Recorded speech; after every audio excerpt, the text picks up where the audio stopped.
Russia on the offense in Ukraine, but for how long? The Kremlin now saying that they are running out of weapons. So let's head to our correspondent Chuck Holton, who is live on the ground in Ukraine. Good to see you, Chuck. What can you tell us? Good to see you, Sarah. How are you? I am standing here. We've got electricity, we've got heat, we've got water, we've got internet today. So it's a good day in Kyiv. Now, it's not so good in other places. Russia continues to try to strike at infrastructure, specifically the power grid.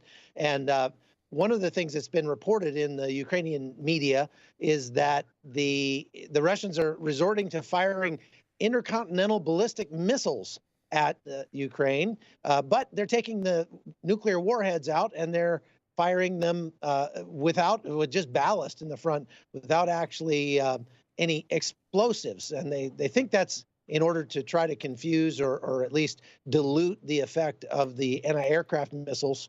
Now, this week, I got a chance to go down to Zaporizhia and go out to the front lines. That's the footage you're seeing on the screen there. We got to visit with some people who were taking aid into folks that are still living just a couple miles from Russian troops and are under fire, being just shelled mercilessly. More than 70% of the buildings in Zaporizhia, in that little town of Kyiv, have been damaged or destroyed. It's continuous 24 hours a day, 7 days a week, probably every 30 seconds or a minute. There's fire coming in.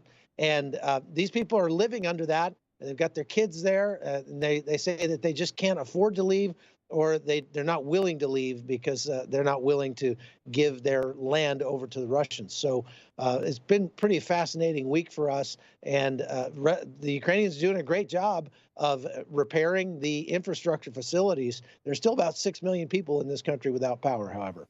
Back to you. Wow. For those who don't know, Chuck and I spent a lot of time together at the start of this war in February on the ground there in Ukraine. And Chuck, I can only imagine how much that landscape and the atmosphere has changed over there since then. But Chuck, it's always good to see you, my friend. Take care and be safe. All right. All right. So I believe also, Sarah, you survived on basically Oreos for a month when the city was shut down. There was nothing to eat. Did. That is indeed true. All right. Let's keep this conversation going with former ambassador to the Netherlands, former congressman from Michigan, and former chairman of the House Intelligence Committee, Ambassador Pete Hoekstra. Sir, appreciate you being here. Let's talk about this from the resource standpoint. We know that, $40 billion or so has been sent over there, but there's been requests by some of the new House Republican leadership, or will-be leadership, for the audit. Now, the Biden administration is struggling to find out $20 billion of that went. What is the status of that? Oh, it's good to be with you. Good morning. Wow, surprise. We're in the middle of a war, and we don't know where the money went. I'm encouraged that the Republicans are going to go and ask for an accounting. Whether it's $20 billion or $40 billion going into a country like Ukraine, we know there's going to be, I expect we're going to find there's going to be significant waste. We're going to find that there's going to have been a lack of information where a lot of this money was spent, what happened to the things that we delivered there, and we're going to scratch our heads against, one more time. Doesn't anybody care what happens with our taxpayer money? Well, that's the issue. I'm fine with aid going over to stop Russia in their tracks. It's essentially a proxy war, and it's probably cheaper than us having to fight the war. That said, to your point, sir, it should go to the right place. And we know the DOD, by an own internal audit back in 2018, found that they wasted $200 billion of its own money. So, no shock there. I think that you're absolutely right on this, but I want to get to China. Okay, so China, massive protests. Obviously, we know their economy is shaky at best. They parked some heavy artillery outside of a lot of their banks so people wouldn't take their money out all at once. Recently, Apple had the Foxconn factory had a problem paying its workers. They called it a glitch. But now they've doubling down on their zero COVID policy. They have locked people down. They've marched them into what are essentially COVID camps. For quarantine reasons and things like that. They welded doors shut on apartment complexes. Now they're having these massive uprisings. What is the end game here, and what is the result?